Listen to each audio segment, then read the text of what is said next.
I sat down with Michael Maguire at the end of 2018 when he was just about to return to the NRL to coach.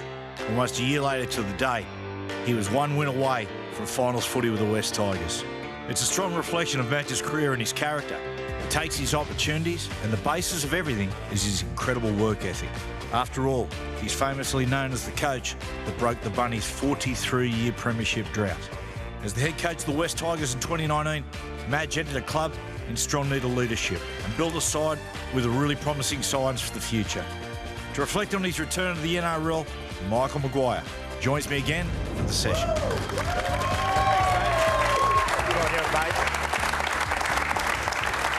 Mate, long time, 12 months. It is. How you enjoying being back in the Bear Pit, week-to-week coaching? Yeah, it goes quick. It's like yesterday we were sitting here talking about jumping back in, but I've really enjoyed it. I mean, I love the coaching side and love helping young men, play great football. So that's what I enjoy doing.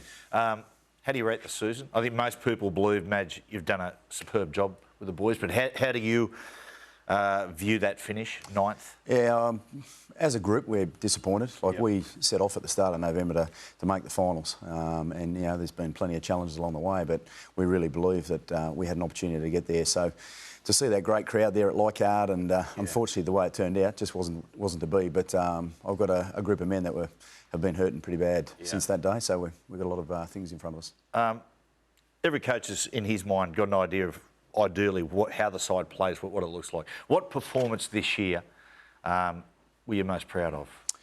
I really think the way they defended, actually. I think the steeliness of us as a group throughout the season got better and better. It's something that, I spoke to the boys about, that, to win comps, you've got to be the best defensive team in the competition. So, periods throughout the season, we probably didn't live that, but at the back end, we started to really get an understanding of how you can win games through your defence. Obviously, the stronger your defence, you're getting the ball in better field position. So we actually scored more tries this year than previous times, and, those sorts of things come off the back of your defence. Great days. There were poor days as well. The day that caught everyone by surprise, that first day at Bank West against Parramatta. What happened that day, Madge, when you went away and sort of peeled all the layers back? Oh, Parramatta just had a momentum. I think if I'd had my time again, I think I probably would have spent a bit more time trying to train on the field to get a feel for it, just to get an understanding. But to be honest, when the boys ran out and the crowd were behind their team, being Parramatta, that the momentum just got us. And I think we just didn't handle that moment at the time. You won the week after that, didn't you? Yeah. You just bounced back. Yeah. Tough week? Yeah, I think I've got a group that really care. That's one thing I have got, and that's why I've really enjoyed coaching this team. I've got a lot of young guys that have come on this year, and you can see that the care factor around their footy, it means a lot to them. So, we've got to make sure that we build on what we've done. But, an example of, that loss at Parramatta and how we bounced back was an example of what's inside the team. We just got to do it consistently now. But the young blokes going good, but some of the old blokes had fire. Like Benji Marshall, you reignited Benji's career. International level, as well as the back half of the year, particularly at the Tigers, was just outstanding. What's been the change? What have you done? Has it been tactical? Has it been mental with Benji? I think it's Benji himself. He just one thing I did, I got him fit throughout the pre-season. I think that's given himself, he gave himself the best opportunity to play, good 80-minute solid games. And then once you start doing that, you start trusting your body a little bit more, and your belief about what you're doing is a lot better. But I think Benji himself, I think he's got a real enjoyment out of growing his players around him, and that's one thing I've seen throughout the season, that he's really spent a lot of time in working on his players, and his leadership's grown. And I got to see that at the Kiwi level, how he, the passion that he has, but what he does in the background, people don't really understand. All the conversations that he has with individuals, and getting around and just helping players to be a better player on the park. Let's talk that final day at Leichhardt Oval match, and all the craziness went around Robbie not playing and playing. Is that the most chaotic day in your coaching career? Yeah, it was probably one of the most special ones that I've had at the club. I actually got to feel what this club's really about, like the fans, and I've said it many times, it's a massive club, and we've got to get the performances right on the park so all those fans keep coming out. But it was a pretty crazy day. I mean, I was standing there, I was just about to do an interview with Fox, and all of a sudden I had the word that Corey Thompson's Achilles was strained, and we'd planned not to play Robbie all week, but I just said to him, I said, mate, look, you just never know. And I had that gut feeling that I said, bring your boots, and sure enough, it ended up the way it did. Yeah. Looking back in hindsight, do you think all the events of the day and how it unfolded, and the opportunity of that amazing fairy tale, did Did it affect performance, Madge? Do you think that day? Oh, look, it's hard to judge that, Matty. I think, all those sorts of things. But as a club, we've got to be able to handle those things. Yeah. And that's the next step for us now. And, I'm not satisfied, and the team aren't satisfied with where we are at this present moment. And, the expectations about us as a club has definitely risen. But, to be able to be a part of that day, we now understand. And it had a bit of finals fever about it. And that's what I want my players to actually experience. So we'll take a lot out of that game. Madge, I want to talk about a couple of players. Firstly, Josh Reynolds. He's shown a lot of class this year. Yes. Difficult circumstances. He's never winced, just gone, worked hard, and really, that last few weeks was really good for you. Where does he sit in your plans for 2020? Yeah, well, he's signed with us. He's with us for 2 years, so unless things change. But I've been very proud of how Josh has handled himself. I think he's had some real challenges with his body over the last couple of years, and it's taken some time throughout the year to try and get him actually playing week in, week out, and that's been the challenge, obviously, picking him and when he comes back. So, but the way he's handled himself around the team, he's good to have around. He's a champion fella, as we all know. Yes. It's now about getting his footy right. Yep.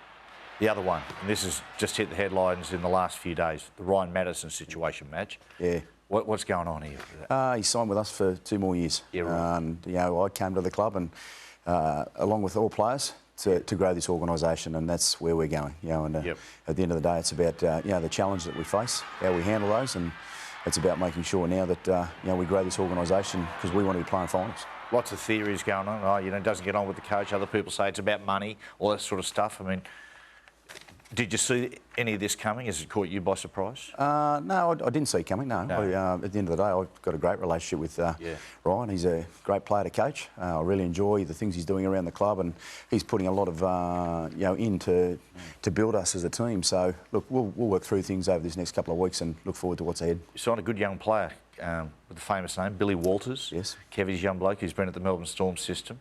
High hopes for young Billy next year. Yeah, it hasn't come out yet, Matty, so you got a scoop there. So it's on its way out. So, but we have signed that, so I can't go back on that now. You're right.